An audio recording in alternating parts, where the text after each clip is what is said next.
Está no ar Gente que Fala, o melhor programa de debates do rádio brasileiro. Gente que Fala tem texto e direção geral do jornalista Fausto Camunha. Gente que Fala reúne de segunda a sexta-feira formadores de opinião para discutir as principais notícias do dia. Gente que Fala tem o selo de qualidade ABCOM.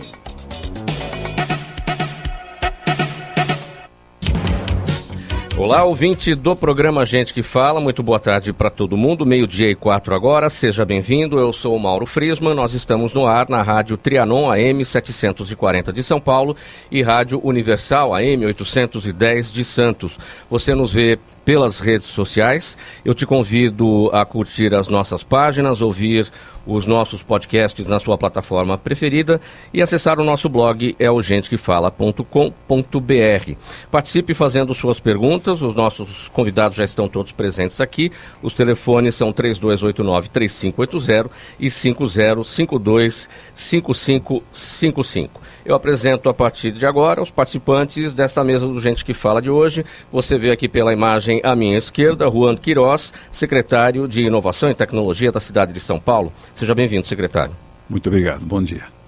É uma honra recebê-lo. Também conosco aqui à minha esquerda, Silvana Buzzi, diretora de Investimentos e Novos Negócios da São Paulo Negócios. Seja bem-vinda, Silvana. Bom dia, obrigada. Também conosco aqui agora à minha direita, Ricardo Cerqueira Leite, doutor Ricardo Cerqueira Leite, advogado, mestre em Direito Comercial Internacional. O doutor Ricardo é co-organizador do Connection Brasil USA Business and Innovation. Seja bem-vindo, doutor Ricardo. Obrigado, Mauro, por estar com vocês aqui com seus ouvintes. Fechando a bancada do Gente que Fala de hoje, doutor Wagner da Costa, advogado, especialista na área de Direito Civil, Criminal e do Consumidor. Doutor Wagner, tudo bem? Seja bem-vindo. Tudo bom? Quero cumprimentar todos aqui da mesa, nossos ouvintes, e é um grande prazer estar novamente aqui na rádio. Prazer é todo nosso. Gente, vamos ao nosso primeiro tema. Após um dia com tombos nos mercados financeiros ao redor do mundo, as principais bolsas apagaram parte das perdas que sofreram em meio à expectativa de que governos tomem novas medidas para amenizar o impacto econômico da disseminação do coronavírus. O petróleo também começou o dia em recuperação após a maior baixa em uma só sessão desde 1991. Antes da gente iniciar a nossa conversa, só para atualizar aqui as informações do mercado financeiro, a Bolsa de Valores neste momento opera em alta, 2,95, e o dólar queda neste momento 1,16, cotado a 4,671. Secretário Juan Queiroz, como é que tudo isso, coronavírus, mais esses efeitos de ontem em relação ao assunto petróleo, como é que isso impacta o ambiente de negócios, de inovação, especialmente na área de tecnologia no município de São Paulo? Mauro, em primeiro lugar, queria agradecer o convite, agradecer aos seus ouvintes de participar do nosso debate aqui com os convidados. Do ponto de vista de investimentos, eu acho que nós precisamos entender o impacto no mercado. Normalmente qualquer empresa, ela tem uma demanda, ela se estoca para essa demanda e coloca novas ordens de pedido para a indústria, para o comércio. De repente, há uma diminuição violenta do consumo. A gente está percebendo na Itália que a Itália entrou em quarentena. Quarentena significa que o potencial consumidor não estará circulando. Não estando circulando, não há faturamento, teu estoque fica parado, não tem novos pedidos para a indústria, por exemplo, e ali a empresa sofre de uma questão que nós devemos prestar muito atenção, que é o fluxo de caixa.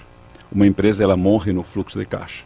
Então, o mercado financeiro, até os governos, deve estar muito atento, principalmente dos bancos públicos, agregar linhas de crédito de fluxo de caixa, porque talvez nós tenhamos problemas nas empresas por falta de recursos para assumir seus compromissos.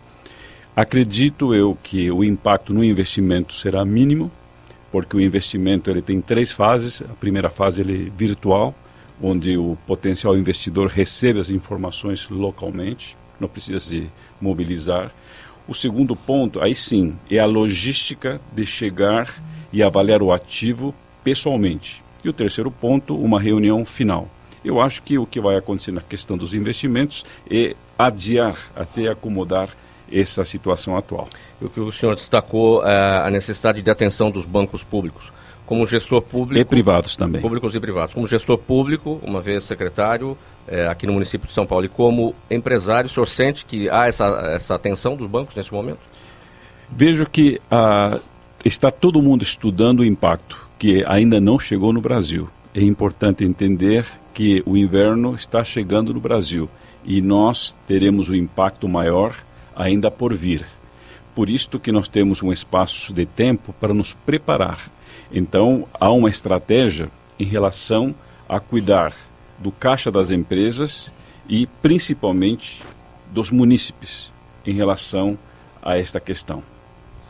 Silvana, a sua avaliação em relação a quem está pensando em entrar num determinado negócio, investir neste momento, está pensando em empreender neste momento, existe um pé atrás por conta de toda essa situação, toda essa turbulência?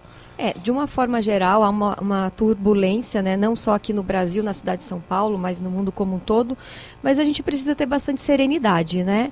Muito do que a gente tem visto não é exatamente o que está acontecendo. Então, as pessoas precisam ter serenidade e avaliar com calma as suas ações. Lá na São Paulo Negócio, nós estamos sofrendo algum impacto por conta dessas ações aí que estão acontecendo no mundo. Por exemplo, nós receberíamos algumas missões agora no primeiro trimestre, né, de missões da Argentina, missões da Rússia. São investidores internacionais que viriam para o Brasil para conhecer os projetos prioritários da cidade de São Paulo, para rodadas de negócio com investidores nacionais e, infelizmente, por conta desse momento de turbulência, essas ações elas foram suspensas, mas não quer dizer que não vão acontecer. A gente só adiou um pouquinho o calendário, elas devem acontecer aí para o meio do ano. E como é que isso impacta o planejamento da própria SP Negócios? A gente precisa ser bastante criativo como um todo, né? Na nossa vida pessoal, na nossa vida profissional. A São Paulo Negócio, felizmente, tem bastante trabalho, tem outras frentes de atuação. E em relação às outras frentes, a gente continua bastante ativo, mas em relação, por exemplo, a esses investidores chineses que viriam agora para o Brasil, a gente está, como o Juan falou, no momento de análise virtual. A gente encaminhou os materiais para esses investidores, estamos fazendo call com esses investidores, enquanto essa questão de viagens internacionais ela está, entre aspas, um pouco suspensa, digamos assim. Doutor Ricardo, você é co-organizador da Connection Brasil USA Business and Innovation. O que é essa organização? Boa tarde a todos, boa tarde, Mauro. Obrigado pela oportunidade de participar desse encontro. Essa é uma iniciativa conjunta com o World Trade Center, WTC, que é uma organização internacional que promove eventos com empreendedores e investidores. E nós estamos participando, estamos apoiando desse encontro. E o Estado, nos Estados Unidos, que foi eleito para termos uma missão para aquele Estado, é o Estado de Utah. Normalmente, quando se fala de internacionalização dos negócios, Flórida é o Estado que os investidores, os empreendedores mais olham por uma afinidade cultural, por uma proximidade geográfica, mas nós entendemos que há outras oportunidades nos Estados Unidos e o Estado de Utah é um Estado que tem uma taxa de desemprego de 2,5%. Foi o estado que mais cresceu nos Estados, o segundo que mais cresceu nos Estados Unidos no ano passado.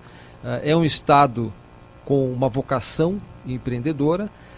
Lá tem 30 mil pessoas que falam português, em razão muitas pessoas vinculadas à Igreja de Jesus Cristo do Santo dos Últimos Dias fizeram missão aqui enquanto jovens, e eles então hoje ocupam posições de liderança. Então nós escolhemos esse estado para fazermos essa missão, e temos um grupo de empreendedores brasileiros que, apesar do momento, apesar das questões relativas ao coronavírus e da viagem, nós entendemos que não deveríamos cancelar esse evento. Esse evento vai acontecer, e nos dias 17, 18 e 19 de março nós vamos estar então discutindo as indústrias de tecnologia, real estate e saúde e bem-estar Empreendedores daqui olhando para lá e de lá olhando para cá. É um movimento essencialmente americano.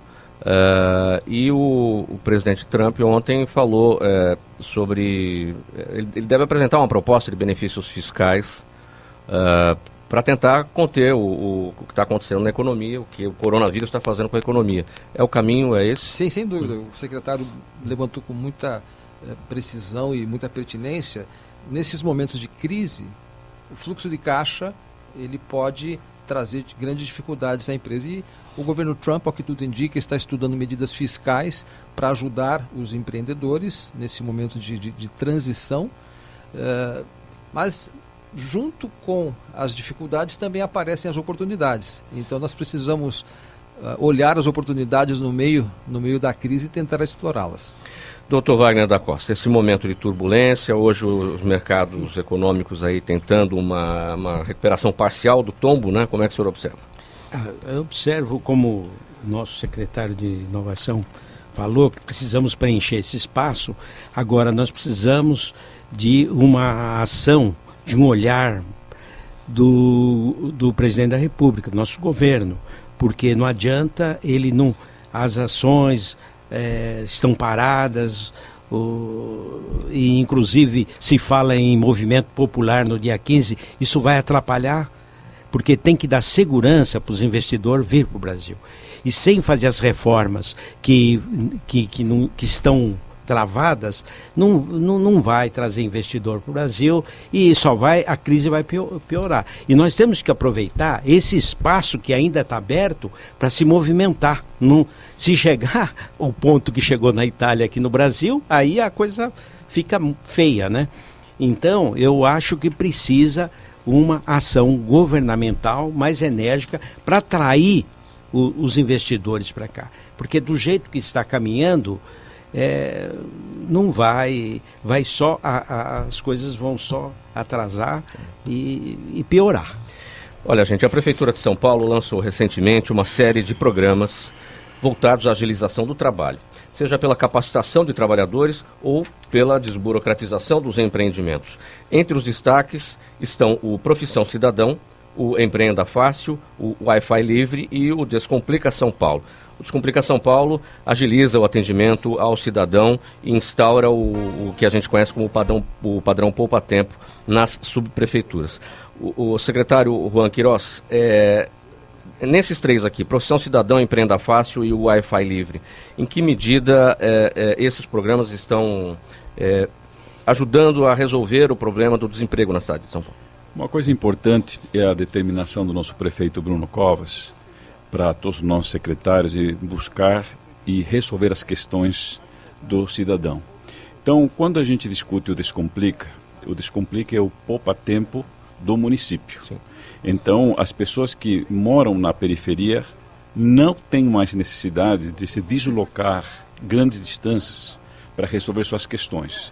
Nós já montamos 7 Descomplicas em várias regiões estratégicas para atender essa população que mora na periferia. O Wi-Fi Livre é uma questão de democratizar as informações. Então hoje nós temos como meta 624 pontos em toda a cidade, parques públicos, praças, hospitais, universidades, escolas, onde o cidadão poderá acessar diretamente o Wi-Fi. Em relação ao Empreenda Fácil, nós estamos trabalhando não só no município, mas também com o governo estadual e federal, para diminuir o tempo de abertura das empresas. Nós começamos com 100 dias de demora, hoje nós estamos entre 3 a 5 dias, dependendo o tipo de empresa. O mais importante é a solução da geração de emprego. E a geração de emprego é a essência da eficiência daquilo que nós estamos propondo. O que significa? O cidadão, ele ganha sua dignidade com o emprego, mas para ter emprego, nós temos que gerar oportunidades e principalmente capacitar as pessoas em busca deste emprego. E nós estamos imbuídos nesses programas. Quais são os efeitos práticos? Nós temos números em relação a uma melhora no desemprego na cidade de São Paulo.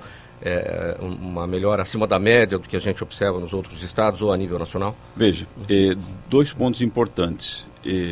Nós temos aqui 2 advogados que militam na área econômica. Nós tivemos, nesses últimos meses, 200 mil novas empresas abriram em São Paulo, através do Empreenda Fácil, o que significa o seguinte: o emprego é relativo, tem muita gente empreendendo. Então, ali é um esforço não só do município, mas também do Estado em conjunto, em auxiliar esses novos empreendedores que estão se inserindo no mercado. Eu posso comentar rapidamente em relação aos jovens. Os jovens hoje preferem empreender que buscar um emprego fixo. Aquilo que era a nossa geração, de estar 15, 20, 30 anos em uma empresa, para esses jovens, eles querem mudar e ter conhecimento para poder empreender. Existe a era do emprego e a era do trabalho. Exatamente. Coisas diferentes. Exatamente. Silvana, em quais pontos esses programas da Prefeitura de São Paulo se encontram com o que é desenvolvido pela São Paulo Negócio? O Juan falou sobre facilitar a vida do cidadão, facilitar a geração de emprego e renda. E aí a São Paulo Negócio, ela ajuda na facilitação dos investimentos que são realizados na cidade de São Paulo, né? Porque são os investidores, são as empresas que geram o desenvolvimento econômico da cidade de São Paulo, que criam esses empregos para a população. Então a São Paulo Negócio, ela tem uma frente que eu acho que ela é bastante inovadora, porque ela foi criada principalmente para fazer a interlocução dos investidores com a prefeitura municipal. Com isso, os médios e grandes investimentos na cidade de São Paulo, eles são realizados o mais rápido possível. O que é muito bom para o empresário, sim, porque ele tem o empreendimento dele acontecendo o mais rápido possível, o retorno financeiro para ele é mais rápido, é melhor, mas também é muito bom para a Prefeitura de São Paulo, porque é uma nova arrecadação de impostos que entra para a Prefeitura, é um dinheiro que a Prefeitura vai poder utilizar em investimentos, e para a população é a criação de mais emprego e renda para toda a cidade de São Paulo. Doutor Ricardo, o empreendedorismo é para todo mundo? Essa é uma boa pergunta. Para desenvolver uma atividade com excelência, você precisa de talento, precisa de condições, mas eu entendo que essas... Não é só uma mudança de cultura. Certamente influencia, mas o talento, a cultura e as condições para o desenvolvimento do empreendedorismo, eles favorecem esse movimento. Eu concordo com o secretário de que nós vivemos hoje a era do empreendedorismo, a era do conhecimento. Aquela visão de emprego por um período grande numa organização, essa é uma visão que se encerrou. Lógico, todos nós procuramos colocações, o emprego, mas o empreendedorismo, ele faz uma contribuição importante em todos os setores para o crescimento econômico. E se você me permite, Mauro, eu queria destacar que tanto o município, o Estado, a União, eles estão alinhados nesse propósito de favorecer o ambiente econômico e criar as circunstâncias melhores para que esse desenvolvimento possa acontecer. Eu faço aqui o destaque da Lei de Liberdade Econômica em nível federal. Ela desburocratizou vários segmentos, ela criou a figura da sociedade unipessoal, ela extinguiu a necessidade de alvarás ou licenças para atividades de menor potencial ofensivo. Então a gente encontra sim uma movimentação muito consistente para favorecer o ambiente econômico. E essas são as histórias, essas coisas, as experiências que a gente quer compartilhar com investidores estrangeiros. Agora, o empreendedorismo, ele não elimina o emprego, porque quando você empreende, você vai gerar empregos, até muitas vezes criando novas profissões que a gente ainda nem conhece. Sem dúvida, mas o colaborador que participa de uma organização, ele tem que ter o espírito empreendedor também. Porque apesar dele não assumir o risco da atividade econômica, quando ele participa de uma organização, ele vai ter metas, ele vai gerir pessoas, ele vai buscar realizar aspectos no cumprimento da missão daquela empresa que demanda esse viés empreendedor.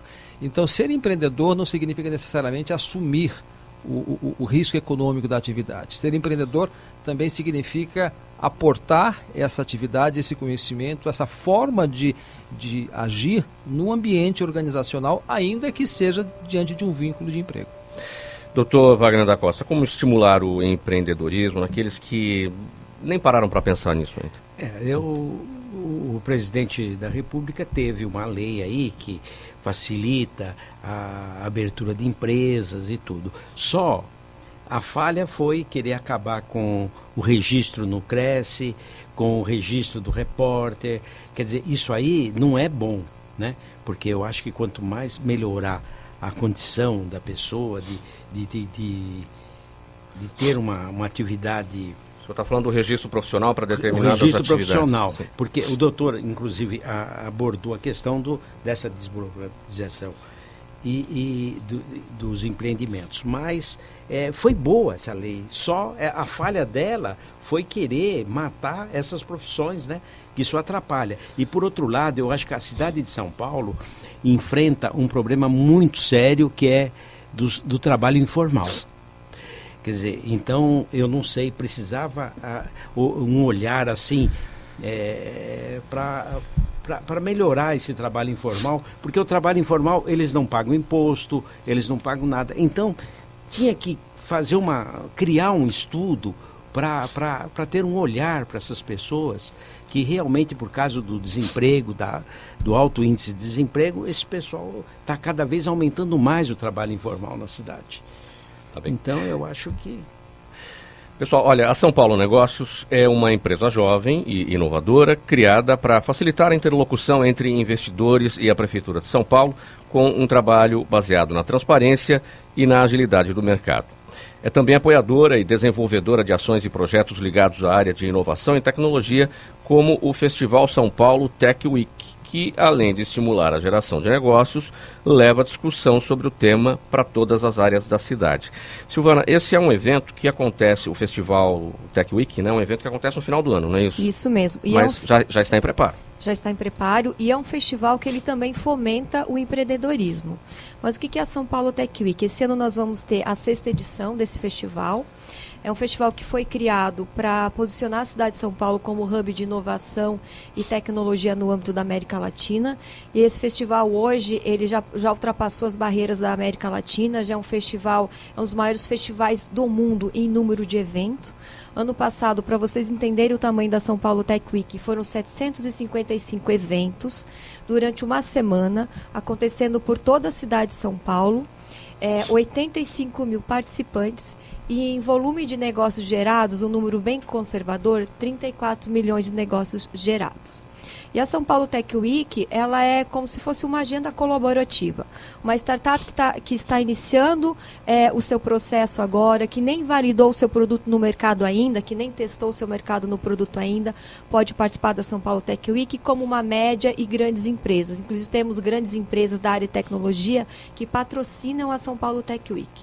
Então, o investidor, a pessoa da startup, ela monta o seu evento no formato que ela achar mais conveniente, conforme o seu produto, conforme o seu serviço, e coloca esse evento na agenda da São Paulo Tech Week.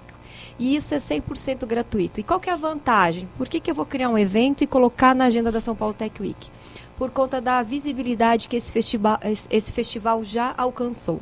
No ano passado, a marca São Paulo Tech Week, na época, inclusive, o presidente da São Paulo Negócio era o nosso secretário aqui de Inovação e Tecnologia, Juan Queiroz.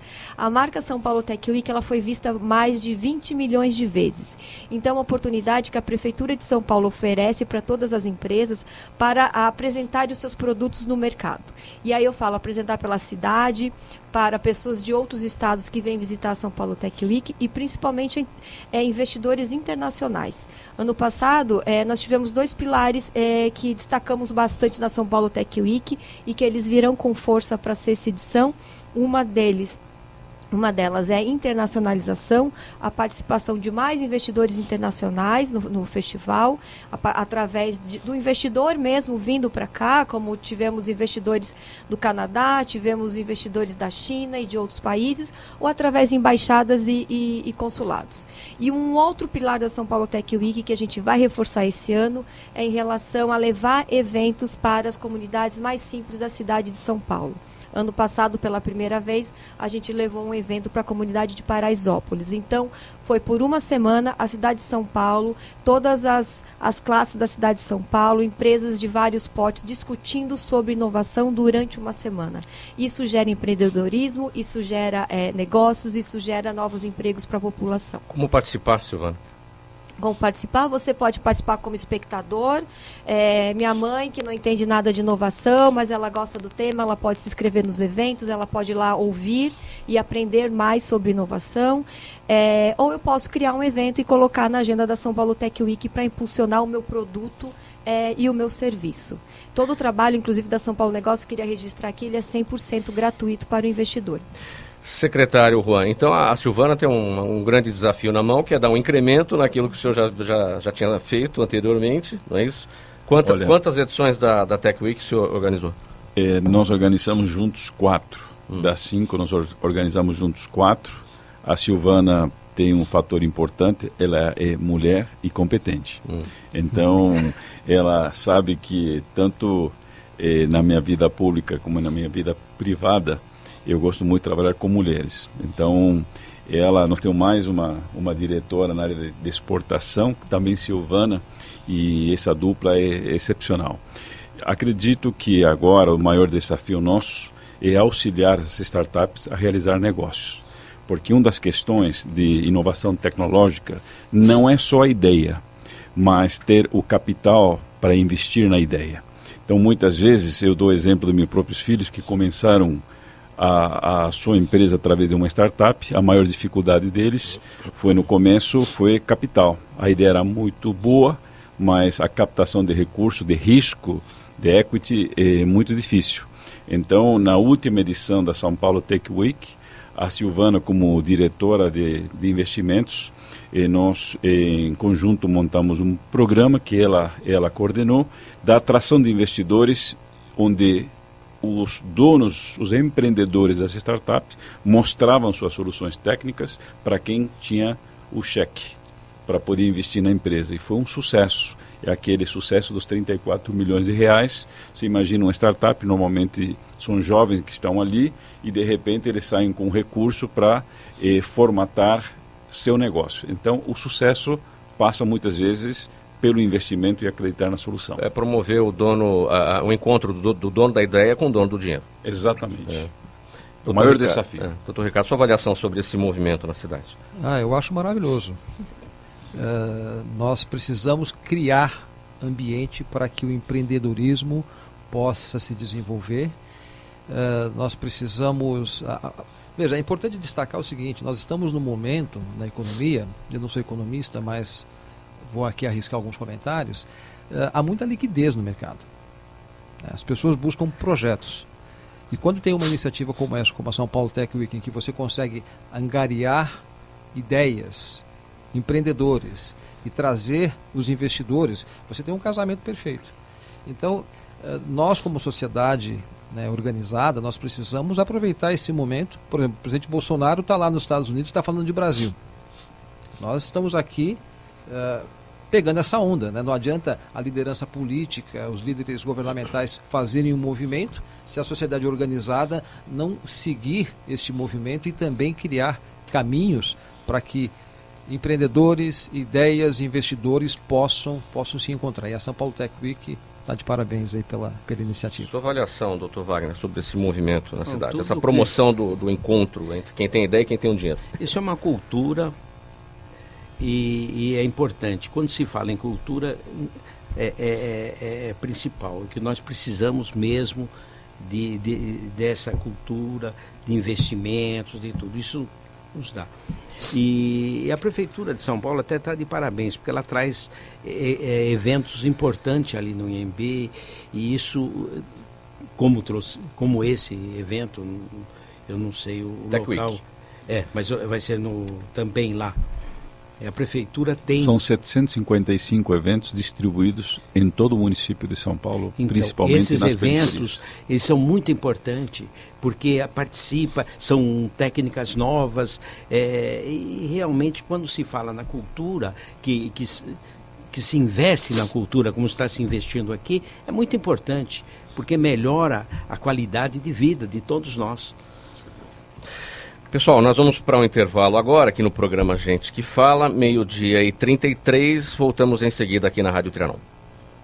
Saúde é coisa séria. A cidade de São Paulo conta com a tecnologia para ficar cada vez melhor. Em várias UBSs da cidade, um projeto piloto está usando a telemedicina no atendimento aos pacientes. Por meio de videoconferência, os médicos conversam com especialistas sobre casos clínicos que precisam de avaliação. Assim, sempre que possível, o paciente já sai da UBS com o parecer de um especialista, o que deixa o atendimento mais eficiente e desafoga a fila nos ambulatórios de especialidades. E tem mais inovação na saúde da cidade de São Paulo. O prontuário eletrônico está chegando, o que garante acesso fácil ao histórico do paciente e o diagnóstico mais rápido. O recurso já é usado em 103 UBSs da capital e, em breve, estará disponível em outras 140, além de 11 hospitais. Porque inovação é mais que um termo, é a realidade na cidade de São Paulo.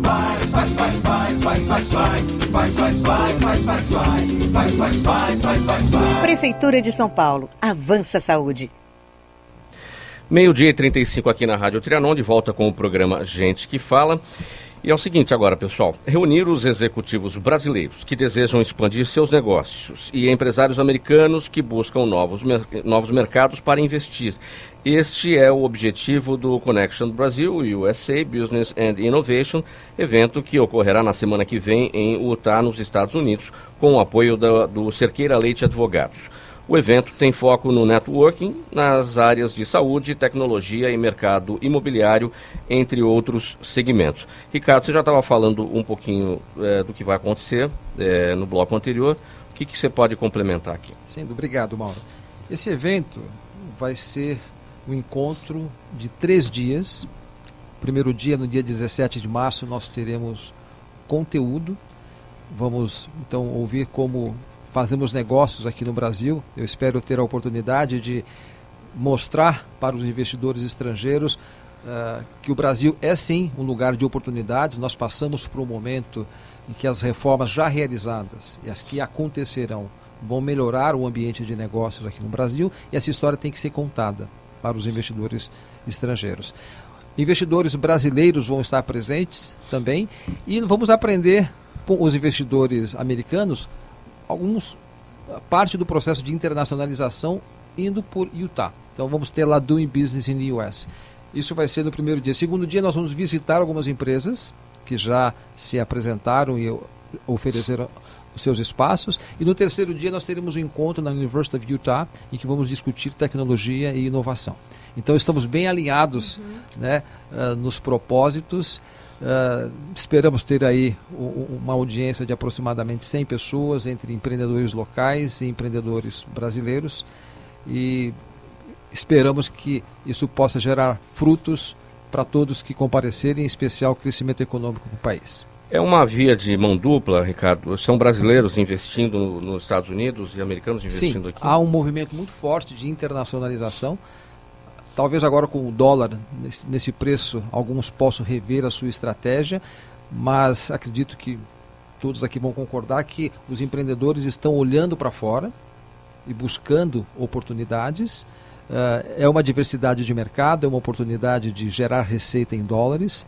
Então, muitas empresas já se lançaram à internacionalização e muitos investidores estrangeiros, no caso aqui os americanos, vão olhar para o país. Mas sim, é uma via de mão dupla. Nós, como empreendedores, nós precisamos naturalmente iniciar a atividade dentro de uma ideia, mas pensar globalmente. Por exemplo, no mercado de tecnologia. É essencial para os processos de tecnologia a escalabilidade. O segredo, o sucesso de um projeto de tecnologia envolve escalabilidade. Escalabilidade, você tem que buscar consumidores no mundo todo. Então, a própria natureza do negócio impõe a necessidade da internacionalização. Há segmentos que naturalmente impõem essa imperiosa visão de internacionalização. Ricardo, quais são as estratégias ou as melhores formas de se fazer networking? Veja, As pessoas, aliás, não entendem muito o que é o networking, que são contatos profissionais, fazer rede profissional. E se não conhece, se você não sabe o que significa, você não vai saber desenvolver. Tem uma frase que eu gosto que diz assim: as pessoas sozinhas, né, elas podem ir muito rápido, mas não vão muito longe.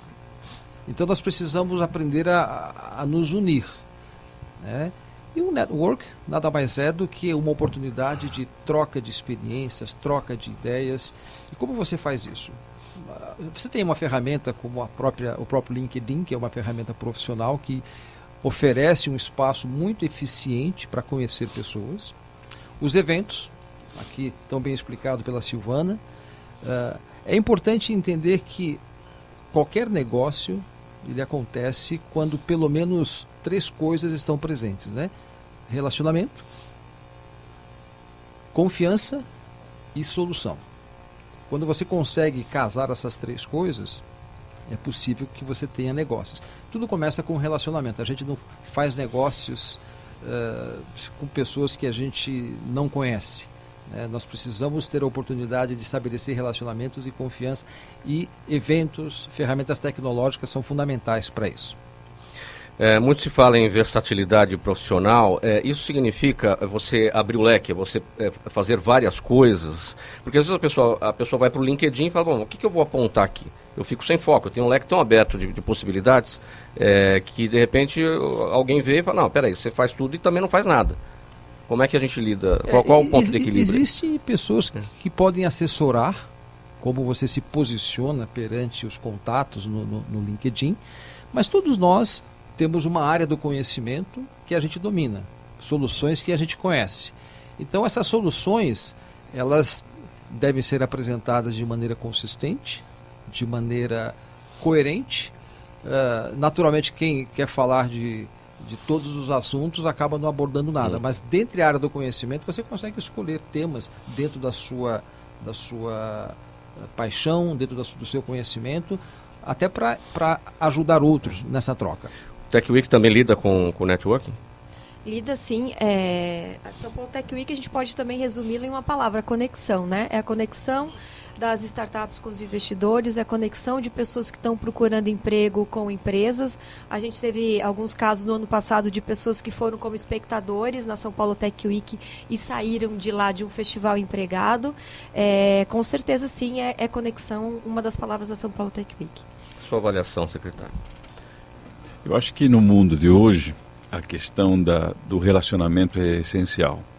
Existe um mundo virtual, as ferramentas de inovação tecnológica, mas eu faço uma aposta de que o mundo ele é circular. Então nós estamos voltando ao olho no olho. O mundo não é plano.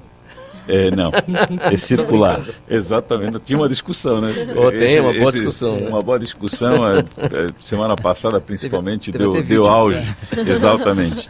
Mas eu estou sentindo que, independente da inovação tecnológica e das ferramentas, ainda há no DNA humano o desejo de olhar olho no olho e sentir aquilo que foi escrito, aquilo que foi falado à distância, aquilo que está sendo debatido. Olho no olho, o calor humano volta a ter um peso muito importante nos relacionamentos comerciais. Deixa eu aproveitar aqui a experiência do Dr. Wagner, como operador do direito. Como é que os advogados criam a sua rede de contatos, o seu network? Olha, é muito importante. O advogado trabalha, às vezes, junto com o técnico, né? Por exemplo, vai fazer uma ação que envolve a área de saúde, para saber se houve um erro médico ou não. Ao lado do advogado tem que ter um profissional da área de saúde. E na área de engenharia, a mesma coisa. O que eu acho aqui no Brasil, a área de saúde nossa, que é muito ágil, muito importante. Mas o que está precisando aqui é investir na ciência. Nós temos que investir no ciência. Nós temos aqui Instituto Butantan, nós temos grandes cientistas na área de saúde, na engenharia de saúde, tem muita gente boa que às vezes vai embora do país porque não tem um apoio aqui. Então, o que precisa? Eu acho que isso aqui é muito importante para ver se abre a cabeça desse pessoal, dos nossos representantes aí, para olhar mais para essa parte científica, né? porque é muito importante trocar essas ideias, trazer coisas novas. E a advocacia também trabalha muito com direito de fora, que traz para implementar os nossos textos, as nossas coisas. Eu acho importante isso aqui para desenvolver essa parte aqui que está precisando muito. Nesse sentido, secretário Juan, como é que é a sua interlocução com o ministro Marcos Pontes? Bom, eu estou terminando esse programa e indo para Brasília. Nós temos uma reunião muito importante no Ministério de Ciência e Tecnologia. Nós vamos discutir os programas que nós temos no município aqui em São Paulo, principalmente o Wi-Fi e a chegada do 5G. Eu acho que é ali que a gente precisa entender a infraestrutura, como nós vamos preparar para uma nova tecnologia. A nossa relação é muito positiva. Nós estaremos também com o secretário executivo Júlio Sameghini, que já foi secretário de governo aqui no nosso município. Conheço o secretário Júlio há muito tempo também. Então, nossa relação é muito próxima. E, principalmente, tendo uma relação próxima, a gente abraça programas de inovação tecnológica para o município através do governo federal também. Já que o senhor falou do 5G, qual será o 5G que nós teremos? O chinês ou o americano? Veja, o debate é além do Brasil ainda. Então, uma discussão tecnológica, mais que tecnológica, é uma discussão comercial. Eu acho que tecnologia por tecnologia, as questões já foram colocadas. É você ter um punch, uma definição do poder econômico nas decisões. Sim. Vamos passar para outro tema agora aqui.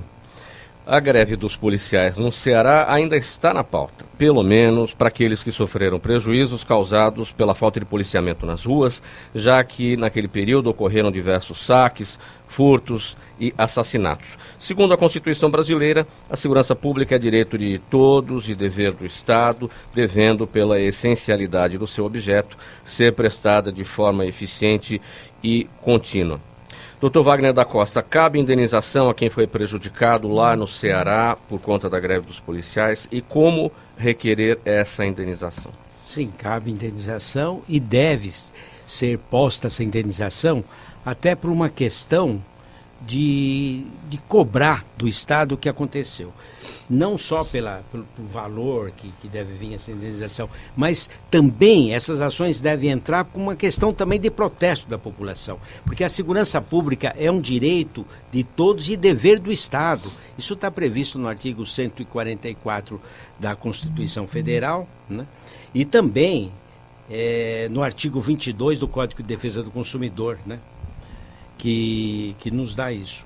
Então, os policiais militares grevistas do Ceará se comportaram como um bando de armados, mascarados, né? E que demonstram ser mais perigosos do que os criminosos que eles deveriam combater. Esse comportamento causou vários danos à população cearense pela conduta desmedida por parte do bando de policiais militares, e esses danos foram roubos, furtos, homicídios. E esse direito também está assegurado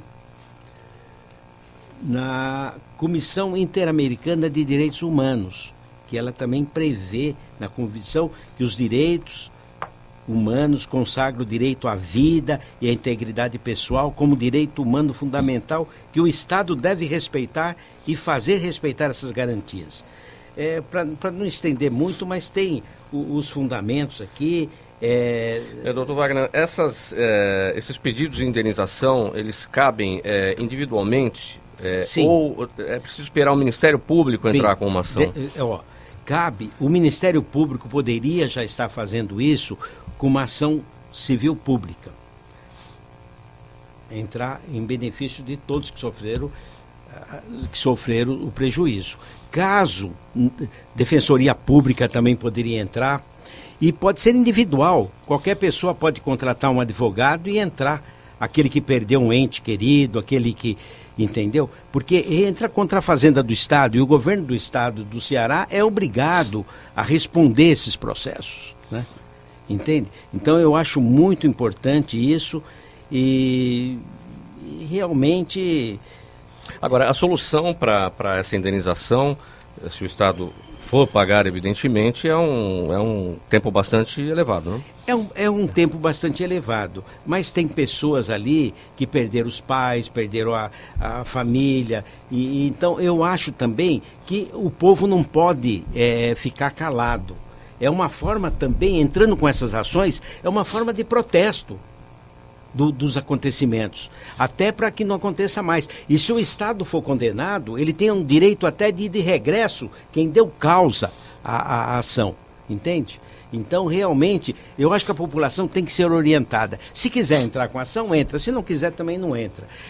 Se o Ministério Público entrar, depois as pessoas se habilitam na ação para receber o prejuízo que Quero me socorrer também aqui do doutor Ricardo, operador do direito também, né? Como é que a população, nesses casos, a gente não está no Ceará, enfim, a gente fala para o mundo inteiro, estamos nas redes sociais, como é que a população deve agir? Eu concordo com o Dr. Wagner.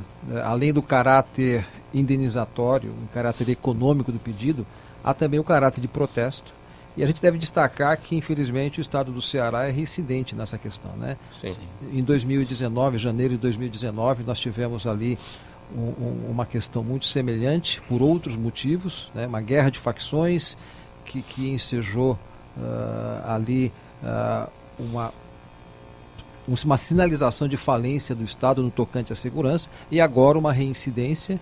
Então, eu entendo que o cidadão, seja por meio das instituições, Ministério Público, ou seja em nome próprio, ele deve sim procurar os seus direitos, até para educar o Estado num item tão importante que é a segurança. Nós estamos aqui falando de crescimento econômico, falando de qualidade de vida, empregos, mas segurança é básico para a existência em sociedade. Secretário Juan Queiroz, o que existe de tecnologia possível hoje no setor carcerário para a solução de determinados problemas? Questão de comunicação via celular, muito se falou de aqueles bloqueadores de celular ali na região de onde estão os presídios. Basta eliminar a tomada de carregador de celular da cela e acabou o problema. Eu acho que a gente tem que discutir de uma forma mais ampla a questão de uma política de segurança. Você tem instrumentos de inovação tecnológica aplicados para diminuir ou até acabar com essas questões de comunicação de dentro para fora. É uma questão de você aplicar aquilo que é devido para você aplicar. Então, a tecnologia ela tem um limite, e é o limite humano. É ele que determina se vai aplicar a tecnologia ou não. Então, não adianta discutir novas inovações tecnológicas se você não aplica essas novas tecnologias naquilo que é o direito do dever. Então, eu acho que primeiro é a política. Quando nós discutimos sobre os policiais, eu sempre olho como cidadão que do outro lado tem um cidadão fardado. E nós temos que avaliar a política do emprego, a política dos benefícios dessas pessoas que arriscam suas vidas todos os dias pela população. Então, é um conflito que depende muito da gestão que se faz em relação a isso. Porque o que nós observamos é a falta de gestão tem os impactos que chegam depois. Tá certo? Uma greve é uma falta de gestão. Uma greve é uma falta de comunicação. Uma greve é uma falta de alguma coisa em relação. Então, a gente não é diferente que uma empresa. E se você tem uma greve numa empresa, porque alguma coisa está acontecendo em relação e tem que se buscar em uma negociação ou encontro. Aqui muito mais grave, porque nós estamos falando de segurança pública, que é um dever, como colocou o doutor muito bem, Wagner, que é um dever do cidadão, tá certo? Então, ali nós temos como gestores públicos observar atentamente e buscar uma solução. Existe algum trabalho... Sim, doutor Wagner. Não, o governo, o Estado do Paraná, não exigiu das instituições militares a hierarquia e a disciplina. Nós tivemos aqui, há muitos anos passados, o caso do Carandiru, que houve um massacre praticamente por policiais. Que houve... E essas pessoas, familiares que perderam os entes lá, ou que estava preso, tinha gente que estava preso por questões de alimentos ali, porque não pagou alimentos. Eles receberam indenização. Quem entrou na justiça recebeu. E a justiça reconheceu a situação que não era daquela forma que tinha que agir. Ali faltou comando, faltou, sabe? Porque uma tropa, quando você dá uma voz de comando, para você dar uma última forma, é difícil. A tropa vai naquela, entendeu? E realmente, ali no estado do Paraná, faltou a hierarquia e a disciplina Ceará. que isso... Do Ceará. Faltou a hierarquia, a disciplina, que isso na questão militar não pode ser outra coisa. Silvana pediu a palavra. Não, eu concordo com o Dr. Wagner, mas eu queria fazer um comentário um pouco mais amplo e trazendo aqui para a cidade de São Paulo, né? Acho que não só o município, mas os estados no âmbito federal também, a gente precisa discutir as políticas públicas voltadas para as áreas essenciais da população, que é habitação, é mobilidade, é saúde, é assistência social e segurança. E o município de São Paulo, ele está voltando as suas políticas para as áreas essenciais da cidade de São Paulo, no entanto que a gente ouve falar do Plano Municipal de Desestatização, né? Por exemplo, citando um caso prático para quem está ouvindo entender, nós temos o caso do estádio do Pacaembu. É um projeto de desestatização, é uma concessão onde o estádio ele foi passado para a iniciativa privada fazer a gestão desse equipamento. Não é uma venda. O processo licitatório foi bem sucedido, foi um processo de quase 2 anos, mas o contrato foi assinado. Agora a empresa privada ela está já trabalhando na melhoria do estádio do Pacaembu. Mas o que eu quero dizer com tudo isso? A Prefeitura de São Paulo, os estados, enfim, eles precisam pensar nesse caso específico, por exemplo, políticas voltadas para o esporte. Não exatamente a gestão de um estádio de futebol. Isso não é política pública. E a São Paulo Negócio atua na promoção desses projetos prioritários da cidade de São Paulo. Silvana, o nosso tempo já se esgotou praticamente. Sua despedida, sua palavra final. Só agradecer muito. Foi um feliz bate-papo. Eu fico à disposição de todos que querem conhecer mais sobre a São Paulo Negócios, querem conhecer e participar da São Paulo Tech Week. Eu posso deixar meu Instagram aqui rapidinho. Sim. É @slbuzzi, B-U-Z-Z-I. Lá eu publico informações sobre a mulher no mercado de trabalho e também sobre a São Paulo Negócios. Doutor Ricardo, palavra final. Obrigado pela oportunidade, prazer participar dessa conversa tão agradável e elucidativa. E o meu comentário é que nós, apesar das dificuldades, crises, nós devemos ser otimistas, devemos buscar as oportunidades em vez de olhar a crise. Dr. Wagner da Costa, palavra final. Eu acho importante, foi muito importante hoje aqui a bancada. E eu acho que a população do Ceará precisa ser orientada dos direitos que eles têm. Isso é muito importante. E é importante a imprensa também levar ao conhecimento deles essa situação. Porque até hoje, nenhum político subiu na tribuna para cobrar isso, para falar sobre isso, para orientar o povo. O povo precisa de orientação. Por isso que eu falo, a educação é muito importante. Ela combate o crime, ela gera muitas boas informações. Secretário Juan Queiroz. Mauro, obrigado pelo convite, obrigado a seus ouvintes que estão participando deste debate. Agradeço a presença também dos debatedores que participaram junto conosco. E, basicamente, a última mensagem é de otimismo. Nós temos que olhar sempre as oportunidades, independente de qualquer conflito. Muito obrigado pela presença de todos vocês aqui na mesa do programa Gente que Fala de hoje, em nome de toda a nossa equipe. Juan Queiroz, secretário de Inovação e Tecnologia do município, Silvana Buzzi, diretora de Investimentos e Novos Negócios da São Paulo Negócios, e os advogados, Dr. Ricardo Cerqueira Leite e Dr. Wagner da Costa. Na mesa de som, o Fabiano Souza, na gerência técnica da Rádio Trianon, Sérgio Souza, apresentação minha, Mauro Friesman, pauta e redação Pedro Esquiavon, diretora de produção Zenilda Salvato, direção-geral do programa do jornalista Fausto Camunha, e do outro lado do programa Gente que Fala, você, ouvinte, espectador, a razão da nossa presença aqui todos os dias. Agora você fica com a Roseli Camas, ela apresenta o programa Integrando na Rádio Trianon. Muito obrigado, tchau, até amanhã.